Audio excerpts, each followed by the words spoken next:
If you enjoy being ripped off, then you should stop watching this video right now. There are loads of deceptive sales tactics in the water treatment industry, so today I'm going to show you what to look out for both online and offline so you can protect yourself from falling victim to one of these scams. First, let's talk about some of the deceptive tactics you might encounter when looking for water treatment products online. So what do you think about products that have been manufactured in the USA? I found a 2020 survey by the Reshoring Institute that revealed that 46% of respondents believed American-made products were superior. So capitalizing on this perception, some manufacturers make misleading claims about their product's origin to boost sales. A common tactic involves importing components from other countries and assembling the final product in the United States. While technically made in the USA, these products often contain a significant number of components that were actually manufactured abroad. And this deceptive practice has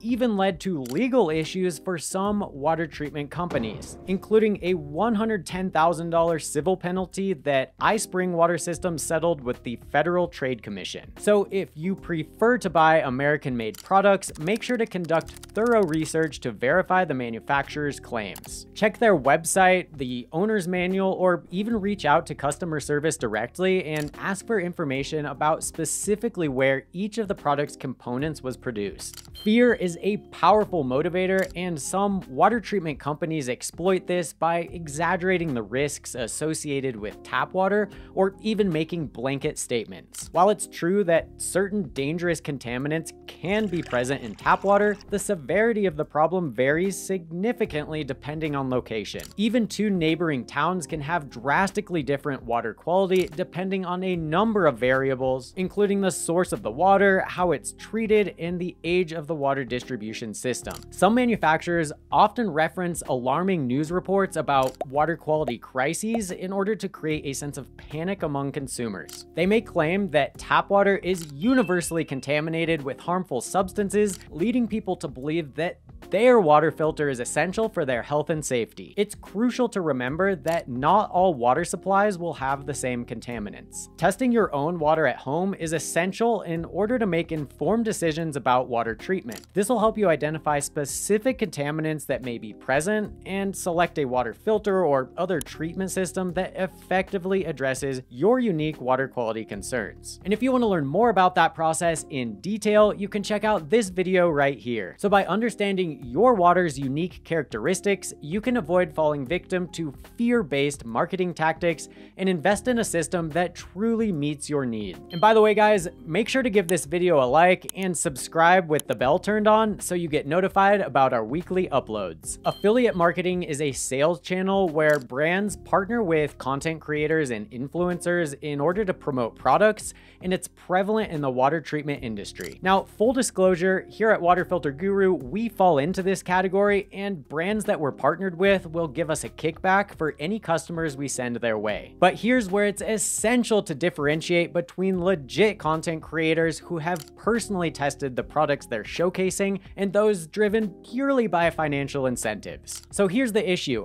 Anyone can become an affiliate of a brand and start earning commissions without ever even owning or much less even using a product. So unfortunately, many online reviews lack authenticity since many creators prioritize profit over providing accurate, original information. And the rise of AI-generated content has made this issue even more complex. While AI-created reviews may be convincing, they often lack the depth of genuine personal experiences. So identifying legitimate reviews requires careful scrutiny. When reading or watching reviews online, look for tangible evidence of product testing like original images, videos, and detailed analyses. Transparency is crucial here, so if a creator lacks concrete evidence of their experience with a product, their credibility is probably questionable. A few other red flags of inauthentic reviews include the use of generic stock images or product images from Amazon or the brand's website, regurgitated product descriptions without personal insights, and AI-generated voiceovers in videos, which can sometimes be easy to identify but are getting more and more natural sounding.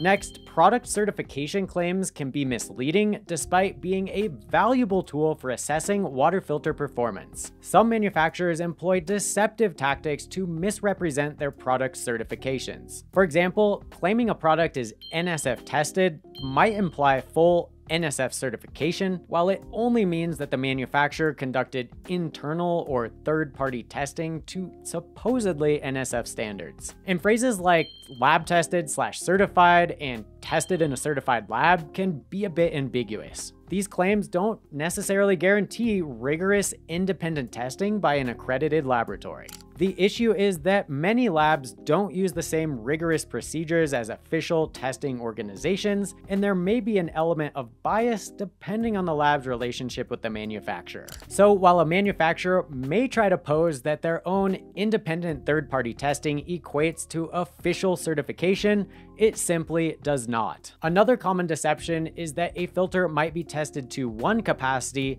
that is the volume of water it can filter before it stops functioning properly, while the manufacturer might be marketing or promoting the filter for an entirely different capacity. So as an example, let's say a product has been tested to reduce lead up to 30 gallons. But on the other hand, the manufacturer is actually promoting that the filter will have a lifespan or capacity up to 100 gallons total. So what about the 70-gallon difference? Well, if the filter hasn't been officially certified to reduce lead throughout its entire marketed lifespan, it might not actually be capable of doing so. And on a similar note, certain manufacturers capitalize on the public's ignorance of water filter certifications in general in order to mislead consumers. I've seen products that are promoted as NSF 42 certified, which is one of the most common certifications for the reduction of chlorine, tastes, and odors. But taking a closer look, the manufacturer has actually only achieved partial certification to NSF standard 42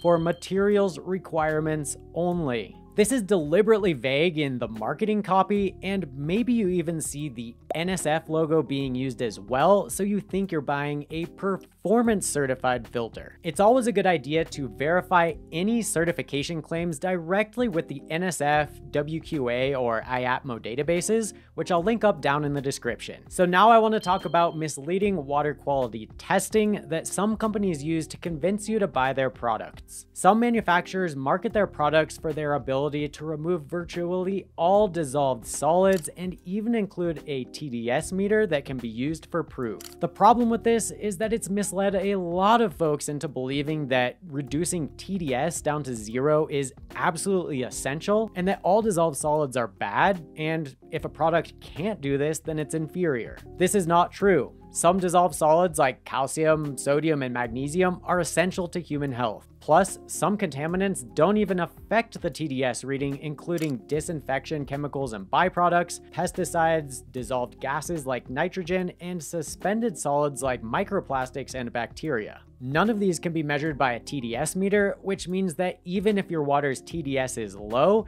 it could still contain potentially dangerous contaminants. So the main thing to remember here is that a TDS reading alone is not a good indicator of water quality. I've also seen manufacturers and some customers trying to prove the effectiveness of a water filter with some sort of dye test where they'll put food coloring into a water sample and then filter it. The idea is that if a water filter removes the dye, it should also remove the contaminants. And conversely, if a competitor's filter doesn't remove the dye, then it's less effective. But when it comes to food coloring and dangerous contaminants, you're just not comparing apples to apples. For a start, there's no scientific proof of using food coloring as a surrogate for drinking water impurities, so if a filter can remove dye, that doesn't mean it can remove other dangerous contaminants. Plus, even if a filter can't remove food coloring, it might offer highly effective contaminant reduction. Using a dye test doesn't prove or disprove a water filter's performance or effectiveness. Just because a filter turns red water clear is not a good indicator of improved water quality.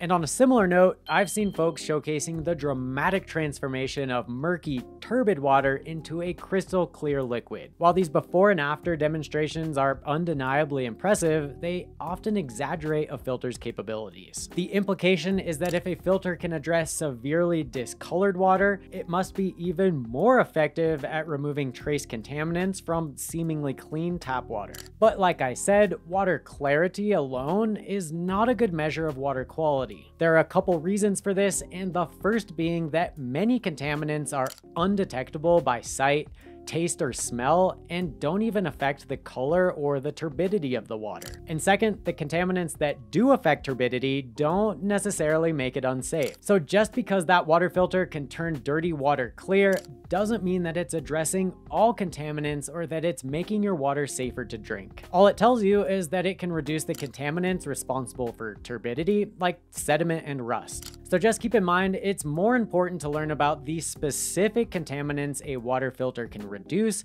rather than how it affects the appearance of the water alone. Now, I also need to talk about water electrolyzers and what exactly they demonstrate. The first thing to be super clear about is that the electrolysis process doesn't tell you anything helpful about water quality. Water electrolyzers use an electrode to pass an electrical current through a water sample. Normal tap water contains naturally occurring minerals and salts, which enables it to conduct electricity more easily than purified water. The electrodes themselves are usually made from iron, which oxidizes, forming rust. And that's the brown or yellow discoloration you may see after your water has been subjected to this test. Somebody using this deceptive tactic will compare a sample of your water to a sample of distilled water, which has poor conductivity and will therefore look clean and clear because it doesn't contain the oxidized iron. And this is their proof that you have poor quality water. Now I want to talk about the scams you should be aware of with in-person sales visits. You might think you're less likely to be deceived by someone who's actually coming to your house to test your water, but the reality is that these are professional salespeople, and those who are less ethical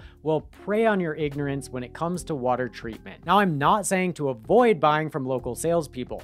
Just keep in mind that it's their job to sell products, and they're usually financially incentivized and receive a commission to do so. That means they're always going to have some element of bias and often won't provide recommendations beyond the specific product line they've been hired to sell. So here are the most common deceptive sales tactics to look out for. Implying they're working with the city's water utility or state health department when they're not. You can verify this by asking for a contact in the agency they supposedly work for and following up with them. Reciting water quality issues in the local area or state, even if they don't specifically affect your water supply. Conducting free water quality testing and proving that you need a treatment system based on those results, when in reality, the test only detected aesthetic impurities like water hardness minerals. The precipitation test is commonly used to demonstrate this, and it can be visually shocking to see the difference between the appearance of soft and hard water,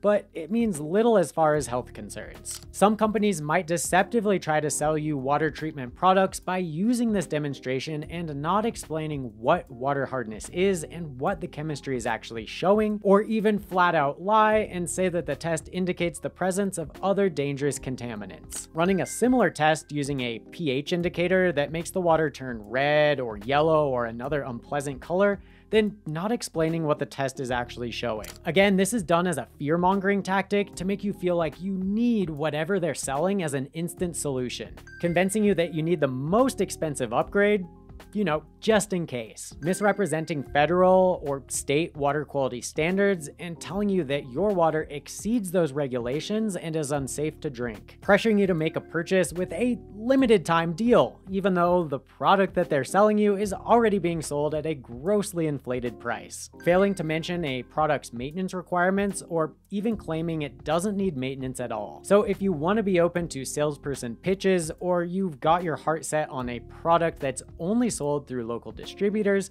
just be vigilant and make sure you're not sucked into any aggressive sales tactics. My advice is to take notes or even video record your conversation, then step back and analyze everything you were told. It's best to make a decision after a few days of research and consideration rather than being pressured to buy a product on the spot based on limited information. Now, a good salesperson will be both honest and knowledgeable, and they won't be afraid to tell you about any potential setbacks of a particular product or water treatment technology. They should help you find the best product for your needs rather than trying to convince you to buy their best-selling product, which is often the most expensive. So that means they should be asking you a lot of questions about your situation, and they should be honest about which, if any of the products they're selling, are capable of addressing your needs. So I know this was a lot of information, and I know just how confusing choosing a water treatment system can be. If you're just starting out, you should definitely stick around and watch the next video,